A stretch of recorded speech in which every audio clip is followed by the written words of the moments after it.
इतना सीधा था कि सब प्यार से उसको भोंदू ही बुलाते थे। गायों की सेवा करता था और जिस आश्रम में रहता था वहां के गुरुदेव शाम को प्रवचन करते थे तो सबसे पीछे बैठ के सुनता था। भोंदू को लगता था गुरुजी जो बोल रहे हैं ये बिल्कुल सत्य है, इसमें कोई झूठ नहीं है। एक दिन गुरुजी प्रवचन करते हुए बोले, यमुना के पल्ली पार भांडीर वन में ठाकुर जी गैया चराने आए। भांडीर वन का नाम सुनते भोंदू कान खड़े हो गए। बोले भांडीर वन तो मैं जाता हूँ गैया लेके, मुझे तो कभी मिले नहीं वहां पे। अरे मुंह में ही कमी होगी, मुंह में ही सामर्थ्य नहीं होगी उनको देखवे कि मैं ही नहीं देख पाए होंगे, वो तो आते होंगे वहां पे, मुझे ना दिखे होंगे। भोंदू ने पहली बार जिज्ञासा करी, गुरुदेव ठाकुर जी दिखते कैसे हैं? तो गुरुदेव भी हंस गया, अच्छा भोंदू पूछ रहा है, बैठ जाओ बताते हैं। मोर मुकुट पहनते हैं ठाकुर जी, और बोले दो कान हैं लेकिन कुंडल एक ही पहनते हैं। ठाकुर जी ऐसे पुष्प तोड़ के कान के ऊपर लगा लेते हैं, दोनों कानों में एक ही कुंडल को फेर फेर के पहनते। ठाकुर जी पीली पीताम्बरी, ऐसी ठाकुर जी पीली पहनते, पीली पीताम्बरी। माला कैसी पहनते हैं? ठाकुर जी ऐसी पहनते हैं पूरी पैरों तक जाए। ये देखो गुरु जी कह रहे हैं तो निश्चित है भांडीर वन में आते हैं ठाकुर जी। भोंदू अपनी गैया लेकर के भांडीर वन पहुंच गया। गैया चर रही थी, अब भोंदू ढूंढ रहा है, कभी वृक्ष के नीचे जाके देखे, कभी कहीं देखे, कभी ढूंढे कहीं से चंदन की सुगंधी आ जाए। गुरुजी बता रहे थे उनमें से चंदन की सुगंधी आती है, क्या पता कन्हैया यहीं कहीं हो। इतने भाव से, इतने प्रेम से और इतने भोलेपन से ढूंढने लगा ठाकुर जी को, और ठाकुर जी नहीं मिलते ना तो अपने आप को ही कोसता, मुंह में योग्यता ना होगी, यही मारे ना मिल रहे, ठाकुर जी तो यही है। गुरु जी की बात गलत नहीं है, ठाकुर जी तो यही है। उसके उस सहज भाव पर, उसके उस सरल भोंदू पने पर ठाकुर जी रीझ गए। और इतने में ही भोंदू हताश, निराश, उदास बैठा था, खुद को कोस रहा था, मुंह में योग्यता ना है, मुंह ठाकुर जी मिलना ही रहे। इतने में ही देखा सामने से असंख्य गायों का झुंड आ रहा है, और भोंदू ने जैसी उन गायों को देखा, ऐसी गाय कभी देखी नहीं, अलग गाय, सींग चमक रहे हैं, सींगों के ऊपर के भाग में सोने चांदी मढ़े हुए हैं, ऐसी ऐसी सुंदर सुंदर तंदुरुस्त गैया। तभी देख रहा है भोंदू, पीताम्बरी पहनी है, गले में वैजंती माला धारण की है, सिर पर पाग पहनी है, एक कान में कुंडल है, मंद मंद मुस्कुरा करके दतुइयां दिखा रहे हैं, कटाक्ष नेत्रों से कभी इधर देख रहे हैं, कभी उधर देख रहे हैं, अपनी वेणु को कमर में कस करके गैयाओं के गले में गलवैया डाल करके श्याम सुंदर भोंदू की तरफ चलते भय आ रहे हैं। ये दृश्य देख कर के हाथ पांव कांपने लगे भोंदू के। उसको लगा मेरे पास तो आएंगे ही नहीं, है वहीं से मुड़ जाएंगे, अब मैं उनके पास जाके उनको असहज नहीं करूंगा, यहीं से देख लूं, यहीं से प्रणाम कर लूं। लेकिन जैसे जैसे प्रणाम करके ऊपर देखता, ठाकुर जी और पास आ रहे हैं, और पास आ रहे हैं, और पास आ रहे हैं। जैसे ही ठाकुर जी आकर के बैठे, भोंदू के पास शब्द नहीं है, हाथ पैर कंपित हो रहे हैं, उसको सूझ ही नहीं रहा करूं क्या मैं, इनके लिए क्या बिछाऊं, कहां बैठाऊं। ठाकुर जी ने अपने आप ही भोंदू के गले में हाथ डाली, अरे तेरा नाम कहा है? जैसे ही ठाकुर जी ने नाम पूछा, भोंदू अपना ही नाम भूल गया, बोले मुझे याद ही नहीं मेरा नाम क्या है, पर प्रेम से सब लोग मुझे भोंदू बुलाते हैं। अब तो भोंदू नाम सुनते ही ठाकुर जी ताली दे दे के हंसने लगे, तेरा नाम भोंदू है? बोले हाँ मेरा नाम भोंदू है।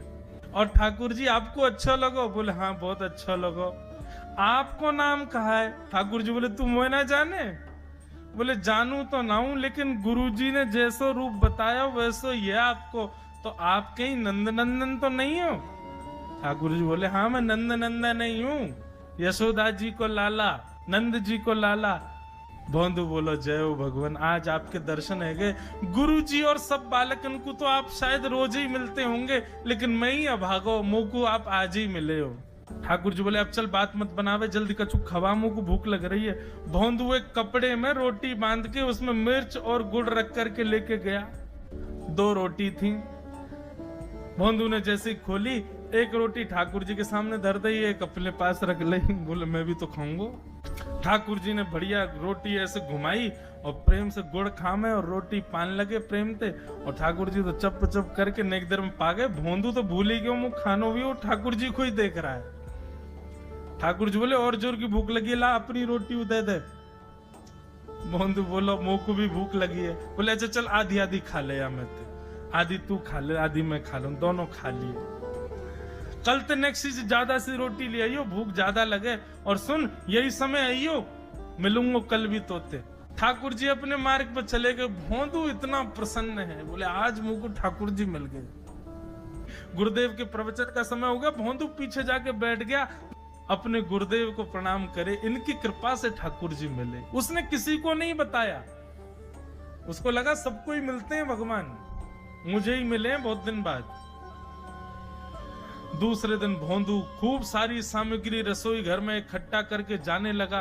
किसी ने जाके गुरुदेव से कह दिया कि भोंदू बहुत सारी सामग्री ले जा रहा है। गुरुदेव ने जाके कही, भोंदू इतनी सामग्री ले जा रहा हो भैया, वो भंडारो करेगो का?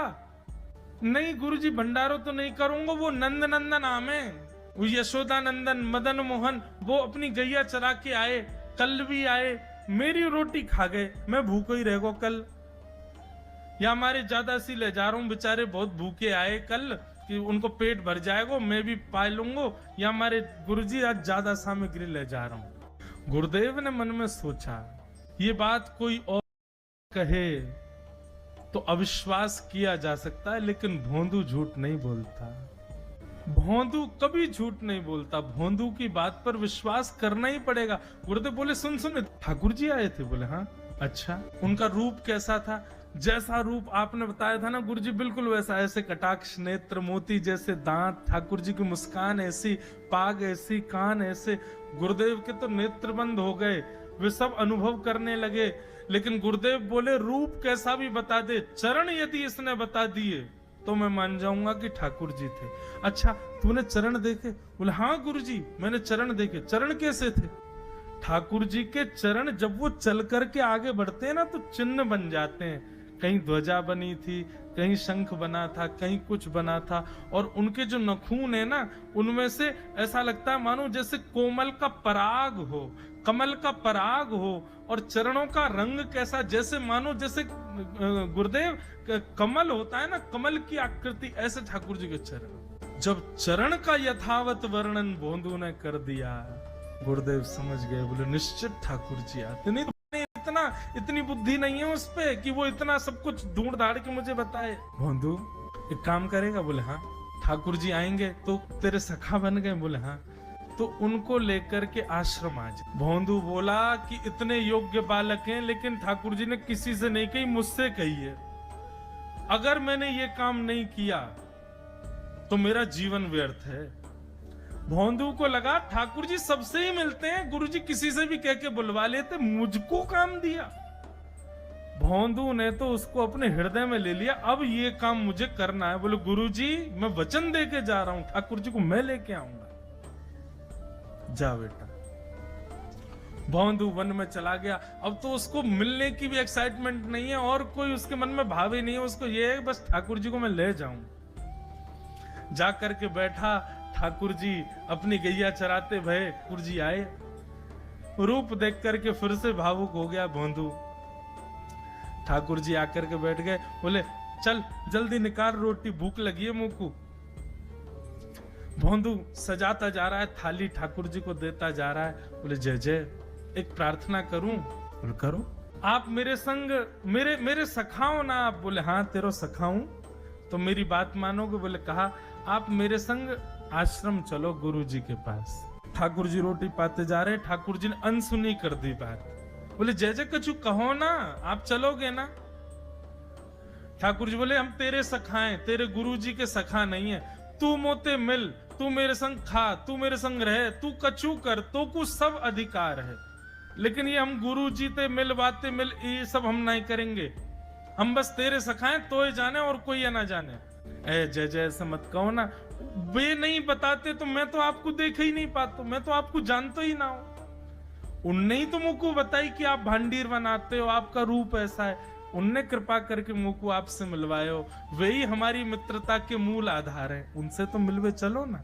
ठाकुर जी बोले देख ज्यादा जिद मत करे, हमने तो उसे एक बार कह दी हम नहीं जाएंगे नहीं जाएंगे नहीं जाएंगे।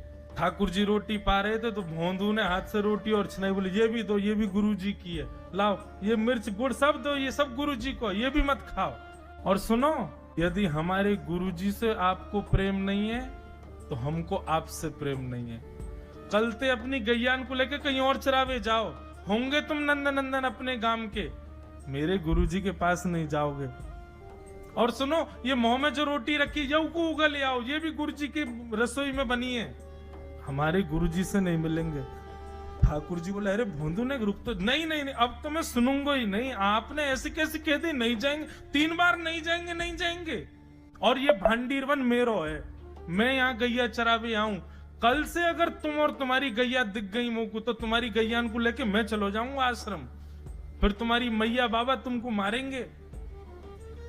ठाकुर जी बोले अरे भोंदू इतना नाराज, बोले यदि मुंह से मित्रता रखनी है तो मुंह को वचन देना पड़ेगा कि आप आश्रम चलोगे, और अगर आपने फिर से नहीं कही तो मैं जा रहा हूं वापस, और कभी आपको मुख नहीं देखूंगा, अपना मुख नहीं दिखाऊंगा।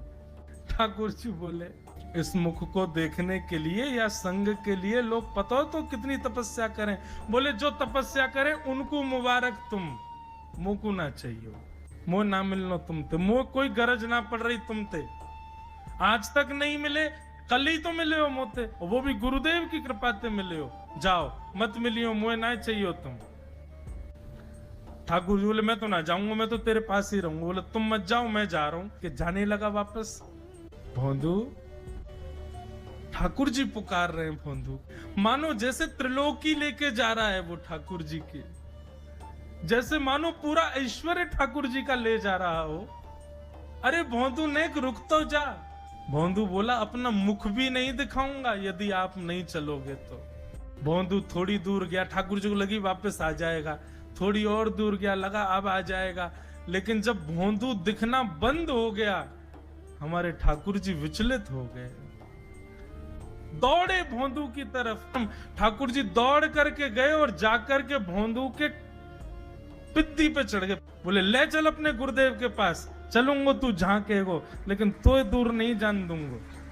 और भोंदू ठाकुर जी को ऐसे ऊपर चढ़ा करके लेकर के आश्रम जा रहा है, गुरुदेव आकर के खड़े हो गए और मन में बस विचार कर रहे थे, हाथ पांव कांप रहे थे, बोले ठाकुर जी आएंगे कि नहीं। इतने में ही भोंदू आया और तभी देखा भोंदू के पिद्दी पर ठाकुर जी टंगे भय आ रहे थे। आज गुरुदेव ने जाकर के पहले भोंदू को प्रणाम किया, बोले जय हो, धन्य है तू, इतनी तपस्या की, इतना भजन किया, घर परिवार त्याग दिया, वैराग्य त्याग सब हमारे जीवन में, तब भी ठाकुर जी नहीं मिले। लेकिन वारे भोंदू तेरी सरलता, तेरी सहजता, तेरा ये निर्मल भाव कि ठाकुर जी तेरे अधीन होके यहाँ आश्रम तक चले आए।